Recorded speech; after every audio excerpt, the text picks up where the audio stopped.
Welcome to all. Myself doctor Haren. आज का जो हमारा लेक्चर है वो tidal rhythms and lunar rhythms के ऊपर है, जिसमें हम डिस्कस करेंगे कि कैसे बल्जेस का फॉर्मेशन होता है।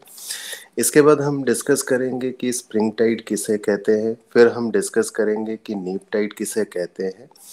लास्ट में हम डिस्कस करेंगे कि लूनार रिदम और टाइडल रिदम की वजह से लिविंग ऑर्गेनिज्म में क्या इफेक्ट होते हैं, किस टाइप के चेंजेस होते हैं, या वो किस टाइप से वो अपने आप को लूनार रिदम के अकॉर्डिंग या टाइडल रिदम के अकॉर्डिंग के अकॉर्डिंग सिंक्रोनाइज कर लेते हैं अपने आप को।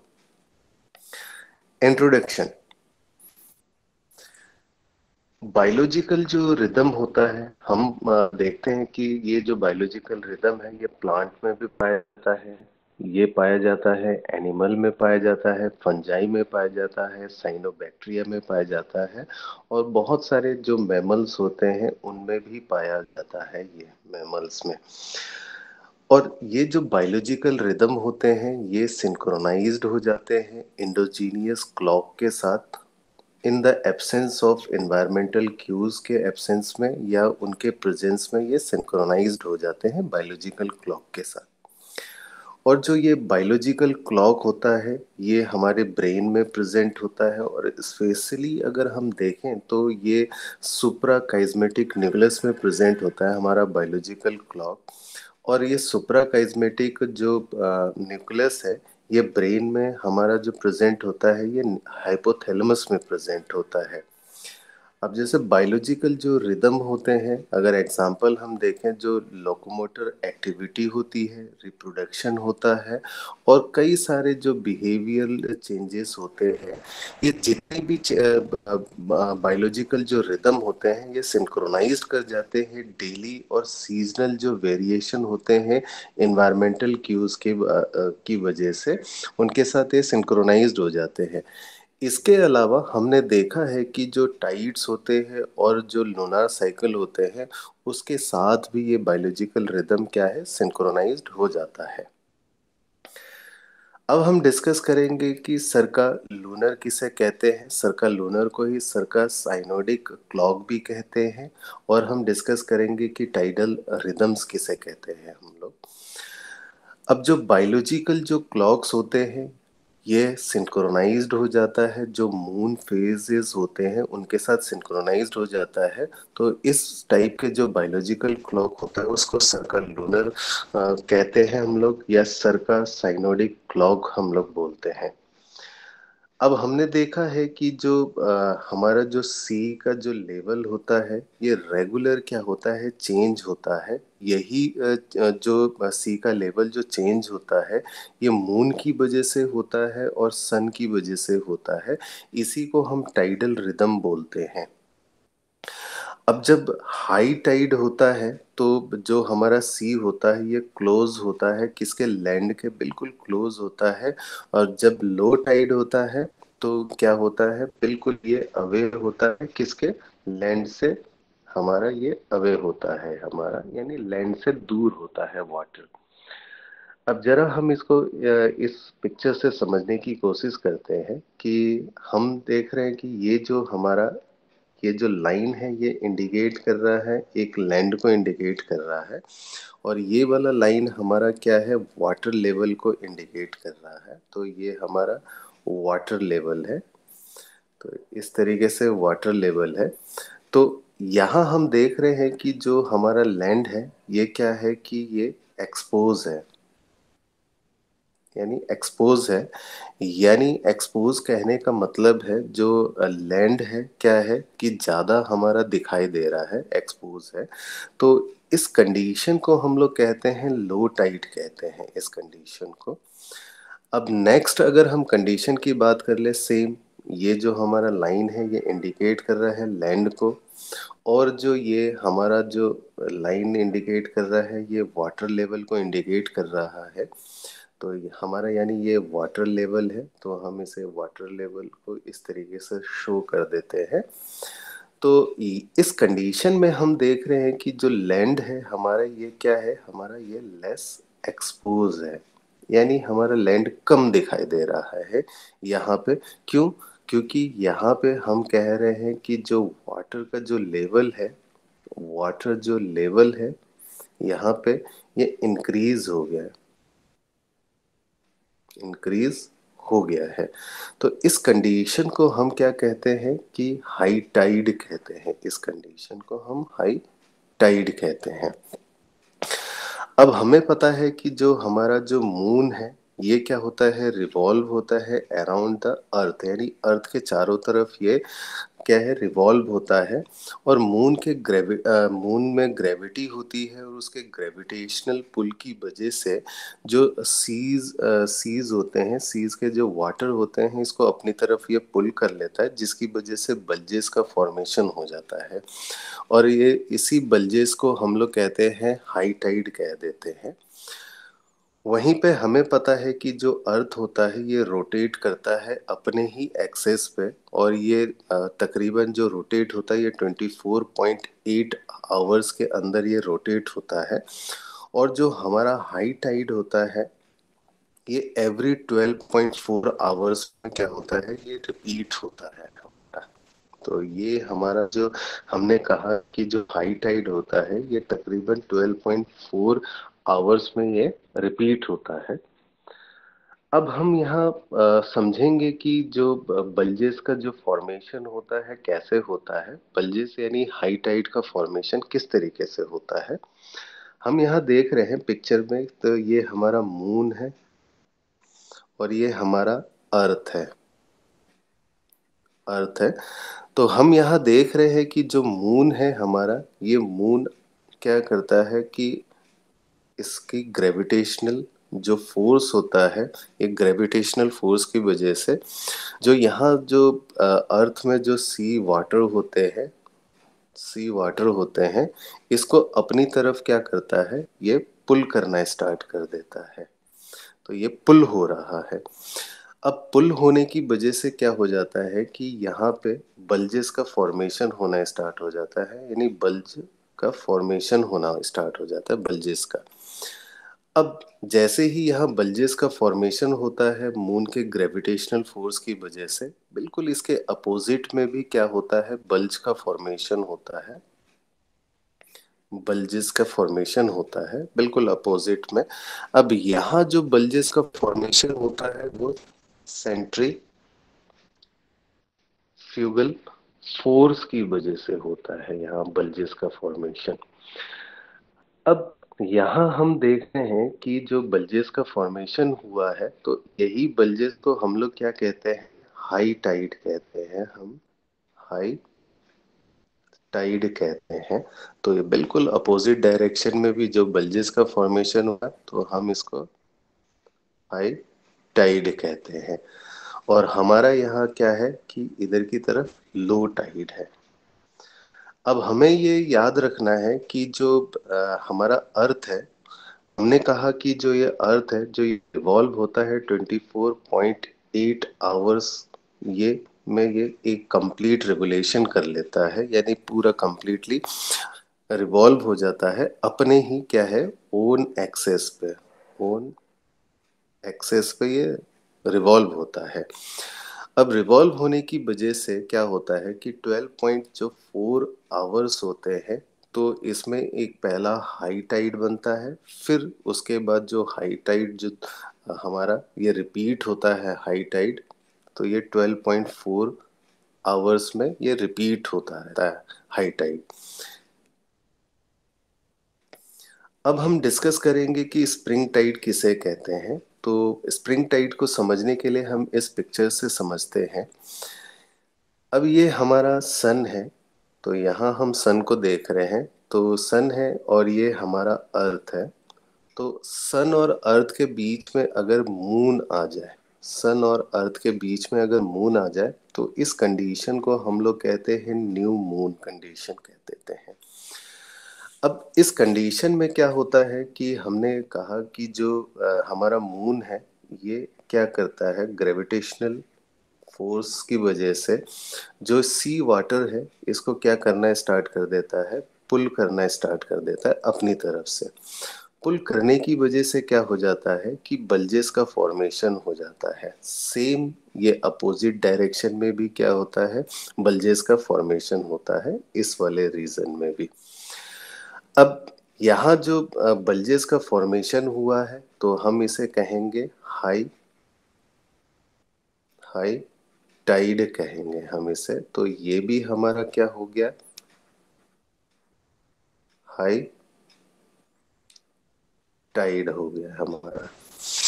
अब ये वाला जो यहाँ पे हम देख रहे हैं यहाँ की तरफ, तो ये जो रीजन है ये हम कह सकते हैं कि ये हमारा लो टाइड है। और बिल्कुल इसके अपोजिट में भी क्या है हमारा, ये लो टाइड है।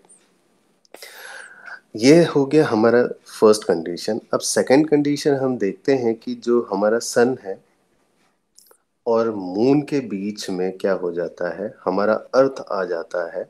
तो क्या हो जाता है, तो इस कंडीशन को हम कहते हैं फुल मून कंडीशन, हम लोग कह देते हैं। इस कंडीशन में भी हम देख रहे हैं कि जो ये मून क्या है, कि मून का जो ग्रेविटेशनल जो फोर्स है, ये जो वाटर है, सी वाटर है, इसको क्या करता है, ये पुल करना स्टार्ट कर देता है, जिसकी वजह से यहाँ पे क्या हो गया, हाई टाइड का फॉर्मेशन होता है। हाई टाइड का फॉर्मेशन होता है हमारा। सेम इसके अपोजिट पे भी हम पहले ही डिस्कस कर चुके हैं कि इसके अपोजिट में भी क्या है, हाई टाइड का फॉर्मेशन होगा। और क्यों होता है, क्योंकि सेंट्रीफ्यूगल फोर्स की वजह से होता है।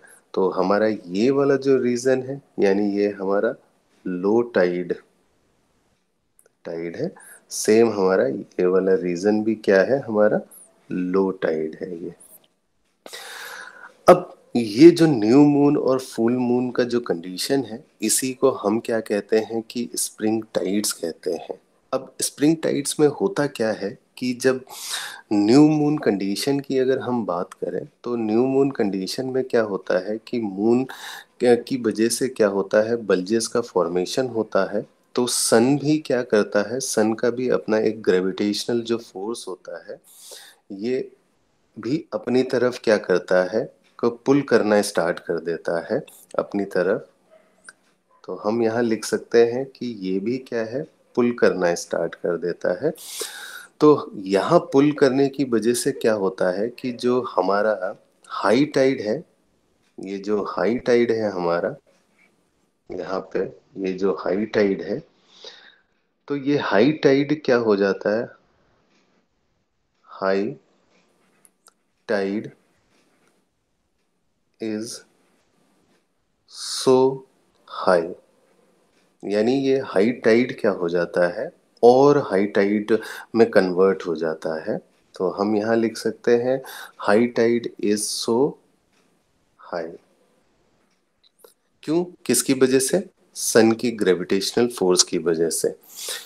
वहीं पे फुल मून कंडीशन में क्या होता है, सेम यही क्या होता है कि ये सेम फुल मून कंडीशन में भी ये सन का ग्रेविटेशनल जो फोर्स होता है, ये और पुल करना स्टार्ट कर देता है, जिसकी वजह से जो हाई टाइड होता है,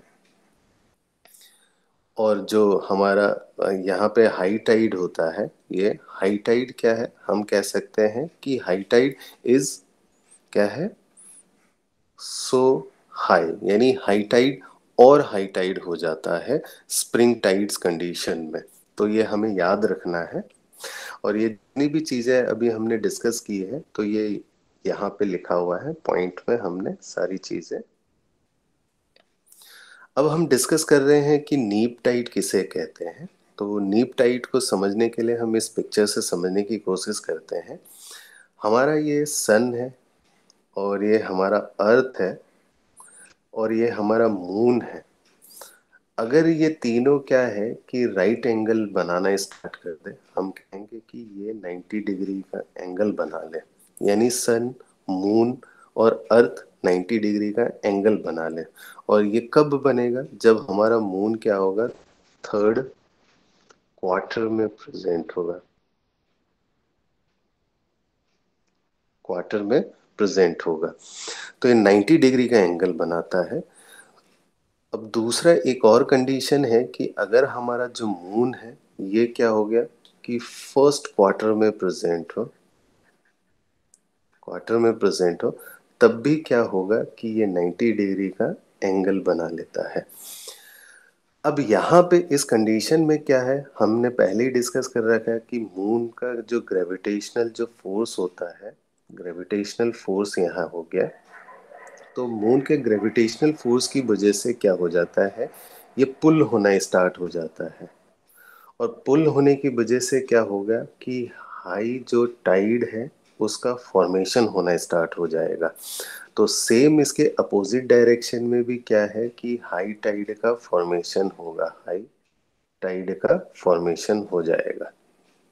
तो यहाँ पे हम लिख रहे हैं कि हाई टाइड का फॉर्मेशन हो जाएगा सेंट्रीफ्यूगल फोर्स की वजह से।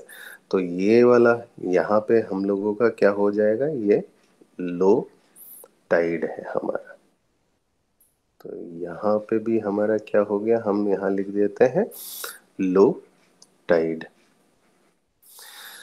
अब इस कंडीशन में होता क्या है कि जो सन है, तो सन क्या करता है कि इसका भी एक ग्रेविटेशनल पुल यानी ग्रेविटेशनल फोर्स है, तो ये भी क्या करेगा, पुल करना स्टार्ट करेगा अपनी तरफ। तो इसकी वजह से क्या हो जाता है कि जो हमारा लो टाइड है, ये हम इसको कह सकते हैं कि low tide is not so low. तो हम यहाँ कह रहे हैं कि जो लो टाइड है वो बिल्कुल लो नहीं होता। क्यों? क्योंकि जो सन है हमारा, सन का ग्रेविटेशनल फोर्स इसको पुल करता है, तो लो टाइड को थोड़ा सा क्या है, टाइड को इंक्रीज कर देता है यहाँ पे, यानी इस कंडीशन में, नीप कंडीशन में। तो ये जितनी भी चीज़ें हमने अभी डिस्कस की है, तो हमने इन पॉइंट्स में हमने यहाँ डिस्कस किया हुआ है। अब हम डिस्कस करेंगे कि जो लूनार जो रिदम होता है और टाइडल जो रिदम्स होते हैं, इनका जो डिफरेंट टाइप्स के जो लिविंग ऑर्गेनिजम्स होते हैं उनमें इफेक्ट क्या होता है, और वो किस टाइप से ये लूनार रिदम और टाइडल रिदम के अकॉर्डिंग वो अपने आप को सिंक्रोनाइज कर लेते हैं। जैसे कि हमें पता है कि कुछ जो लिविंग ऑर्गेनिजम्स होते हैं वो इनहिबिट करते हैं इंटरटाइडल जोन में। अब इंटरटाइडल जोन में अगर इनहिबिट करेंगे तो क्या होगा कि उनका क्या होगा कि फ्लडेड होने का चांसेस इंक्रीज हो जाएगा सी वाटर की वजह से। और अगर फ्लडेड हो जाएंगे तो रिस्क भी क्या हो जाता है, इंक्रीज हो जाता है प्रिडेशन का, किसके साथ, बर्ड्स के साथ। तो यानी अगर वो फ्लडेड होके अगर बीचेस में आ जाएंगे तो क्या होगा कि वो क्या, जो उनका प्रिडेशन हो जाएगा, ये हाई टाइड की वजह से। इसी वजह से क्या होता है कि जो लिविंग ऑर्गेनिजम्स होते हैं वो इवॉल्व हो गए, उन्होंने क्या किया, अपना बिहेवियर और फिजियोलॉजिकल जो एक्टिविटी है ये चेंज कर लिया according to the high tide और सेमी लूनार जो रिदम होते हैं उनके अकॉर्डिंग अपने आप को क्या कर लिया, इवॉल्व कर लिया। इसका जो सबसे अच्छा जो एग्जाम्पल है हम लोगों का, वो फिडलर क्रैब नाम से है, एक लिविंग ऑर्गेनिज्म है। ये फिडलर क्रैब्स क्या होते हैं कि जब ड्यूरोज ब्यूरोज से ये बाहर आ जाते हैं, तो ये जो चेंजेस है, ये चेंजेस क्या है, फिजियोलॉजिकल और बिहेवियर, इन्होंने अपने आप को एडेप्ट कर लिया है इस तरीके से, ताकि हाई टाइड के टाइम पे वो क्या हो, अपने बोरोस से क्या हो जाए, ये बाहर आ जाए। तो बोरोस से जब बाहर आ जाते हैं तो ये हाई टाइड पे बाहर आ जाते हैं। और जब लो टाइड होता है तो लो टाइड के टाइम पे ये क्या करते हैं कि ड्यूरिंग द लो टाइड ये क्या करते हैं, जो बोरोज होते हैं उनको रिपेयर करते हैं, फिर उसके बाद कोट शिप करते हैं। ये उस टाइम पे क्या होते हैं, फीडिंग करते हैं और अपना क्या है, क्या रिचुअल्स शो करते हैं कोर्टशिप के लिए। तो ये लो टाइड। तो हम यहाँ देख रहे हैं कि जो हमारा जो फिडलर जो क्रैब है, ये फिडलर जो क्रैब है ये क्रैब क्या कर रहा है कि जो लूनार जो साइकिल है यानी रिदम है उसके अकॉर्डिंग क्या कर रहा है, यानी टाइडल रिदम के अकॉर्डिंग अपने आप को सिंक्रोनाइज कर रहा है, यानी अपने आप को इवॉल्व कर रहा है उसके अकॉर्डिंग। अब दूसरा जो एग्जाम्पल है, तो दूसरा एग्जाम्पल क्या है कि जो फिजी एक आइलैंड है, फिजी आइलैंड में क्या है कि एक मैराइन वॉर्म मिलता है। उस वॉर्म को पेलोलो हम कहते हैं। पेलोलो जो होता है ये डीप सी सी में पाया जाता है, तो डीप सी क्रिएचर है ये। और डीप सी पे क्या करते हैं कि ये अंदर की तरफ क्या करते हैं, बोरोज में रहते हैं। अब उस टाइम पे क्या करते हैं कि इसको कैच करना बहुत ही मुश्किल होता है। अब जो हमारे जो फिजी आइलैंड के जो पीपल्स होते हैं इसको क्या करते हैं, ईट करते हैं यानी खाते हैं इस वॉर्म को। अब हमने देखा है कि ये जो लिविंग ऑर्गेनिज्म है, ये यानी जो फर्स्ट जो क्वार्टर होता है मून का, नवंबर के टाइम पे, ये स्वार्म और स्पॉन के लिए क्या करते हैं कि ये बाहर आ जाते हैं, डीप सी से ऊपर की तरफ आ जाते हैं। और ये कहाँ पे आ जाते हैं, जो कोरल जो रीफ होते हैं वहां पे आ जाते हैं।